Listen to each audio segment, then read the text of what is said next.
Do you know what the candles on a birthday party are all about? In ancient Europe, when the winters were so bad that people used to go into literal hibernation to keep themselves warm in whatever way they had. And when they would come out, they would count the dead. Did you know that?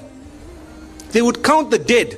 And in order to celebrate the fact that those who are alive have passed through the winter and survived and fought nature, which means nature came to kill us in the form of cold, and because we fought nature and we stayed alive, now we need to defy it by blowing out candles. So they would put how many ever candles of their age and blow them out to show we can defy it. It's something that we believe is rooted in the medieval Europe, and it comes with its own satanic origins and so on. But people today say, what's wrong? What's wrong? I'm blowing the candles. But you don't realize it's like an act of worship of the pagans. And we're saying, and people have made it a culture and a tradition. The same applies to so many other things. Like Valentine's and so much. People start saying, but what's wrong? How come these people, you're not allowed to show your love? Well, to be honest, we're being fooled by believing that, you need to celebrate the fact that you're 1 year older by throwing a big party, everyone must come, but you don't know that now you're closer to your grave. If I had it my way and you had it your way, we would be throwing parties because our kids put pressure on us, so do mine. But we have to speak to them, address them, try and explain to them, and get to the origins of it.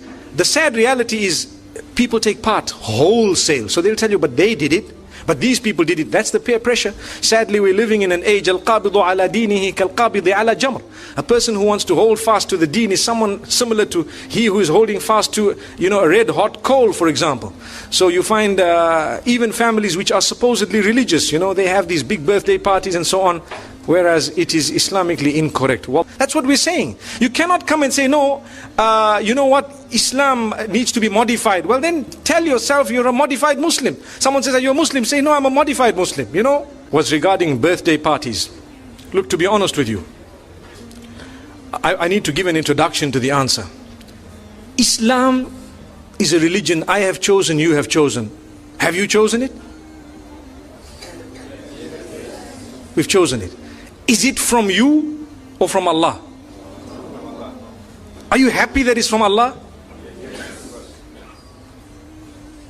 So if the dunya tells you something and Allah tells you something else, does it make, or which one is more important, the first or the second? What Allah has said. So even if the whole world is doing something and we are taught that this is not supposed to be done in the deen, we should not be feeling it hard in our hearts to say, Allah, if I die today, I know that I chose to be a Muslim and I chose to worship you and I know it's your rules. It's so difficult today to talk because you're talking to a secular world, and sometimes they will pick on a small point of yours and they will make it a big issue for nothing, but not realizing that we do believe you are free to choose whether you're a Muslim or not. But the fact that you chose you're a Muslim, you are not free to change Islam. So people know. But if you want to call yourself a Muslim, you've surrendered. So you need to know there are certain things that people might say, and you might think, this guy is backward, man. How could he say that, But it's because it's not from me or my pocket. My children would like to also go to birthday parties and celebrate and so on. I sit them down and I explain to them what the candles are all about. It is the test of Allah. But your test was, did you do what was in your capacity? And did you call out to Allah alone? Or did you engage in that which Allah had prohibited?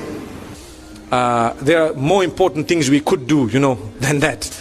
And we could have, we could throw a party on a different occasion altogether in order to celebrate other things than to do it the pagan way. I would prefer a graduation party than to have a birthday party any day. So Allah says, I don't want sustenance from you. And I don't want you to feed me. I am the one who will sustain you. Worship me alone. Call out to Allah. This is part of the test of Allah. Why is sustenance being made mention of when such an important point is being highlighted by Allah? Because many of us can be deviated by the devil because of money, because of sustenance, because of health, because of material items. So Allah is saying, hang on, your life is so short. Don't waste your time doing that which will displease me, Allah says. Allah has told us very clearly, you will never ever have your life exactly as you want it. but we will make sure it happens according to us. When you have a test at a college, do you choose the questions, or does the examiner test the questions, or choose the questions? It is the examiner. So Allah is the one who decides how to test us. Every single one of us, without one exception, has had some form of a health matter in his or her life. And this shows us that we are from Allah and we will return to Allah, whether today, tomorrow, or at some point, even if we live for 150 years. But there will come a stage when we have to go back to Allah. إِنَّمَا أَمْوَالُكُمْ وَأَوْلَادُكُمْ فِتْنَةٌ. Indeed, the wealth that we have given you, everything material that we have given you, and your family members, your children, are a test for you. It is a test. Allah has created us for a short period of time in this world in order to test us. This whole life is all about a test.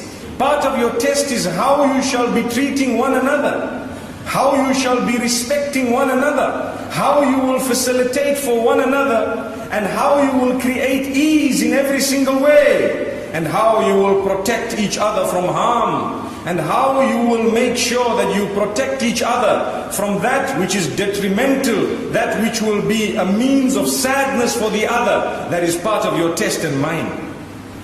May Allah subhanahu wa ta'ala help us all. May Allah subhanahu wa ta'ala use us to reach out to one another, to help the homeless, to help those who don't have food. Whenever we eat, remember, never be wasteful. Never be a person who is ungrateful. There are others who don't have food, and sometimes the leftover that we throw in the bin might feed a whole nation. May Allah subhanahu wa ta'ala grant us the understanding. The greater the test, the greater the reward. The greater rewards are with the greater tests. We know that. Even from an educational point of view, I'm drawing the parallel so that we can understand and realize. So when you write a massive examination, you ask so many people, please say dua for me, please make a little prayer for me, I'm writing my examination today, I'm going for my road test, I'm doing this and doing that. The more difficult the exam, the greater the certificate. Amazing. The weakness of man is such that when he has no test, he sometimes is led astray by the devil. He's so happy because to him, he is in a little paradise. But when Allah loves him, Allah taps him with a test and with some negativity. So in a few moments, the person begins to call out to Allah, Ya Allah, help me. What made you call out to Allah? It is because you have a problem today that you turn to me. Allahu Akbar. I gave you the problem because I love you so much that I wanted you to come close to me. Now that you are coming closer, you are crying for me. You have got up early morning when everyone is asleep and you are worshipping me so sincerely. Because you have a health problem, I think I'm going to keep you in this condition because you are so close to me. Allahu Akbar. Allah says we will definitely test all of you with a little bit of fear, with a little bit of hunger. These are different departments we can speak about, but I'm leaving it brief. We will test all of you with a little bit of fear, in whatever way it is, with a little bit of hunger, in whatever way it is, and in loss of wealth, loss of produce, loss of life. So you will definitely lose someone who is loved by you at some stage in your life, because Allah says that is part of your test. You have to be asked that question. It is like Allah asking us 1 plus 1. We have to know the answer. Allahu Akbar. We have to know the answer. Allah says it is impossible for you not to have lost someone who is very close to you in your life, or you will be lost by those who love you equally. The sooner you realize that this is returning to a better life, returning to our Maker, the eternal bliss, the life where there is no death thereafter, that is where they have gone and that is where we will go, those whom we love. May Allah make it easy for us to surrender to reality. May Allah subhanahu wa ta'ala make it easy for every one of us, and make it easy responsibility for those whom we will be leaving behind the day we die. My brothers and sisters, let's work hard. Let's contribute to community. Let's contribute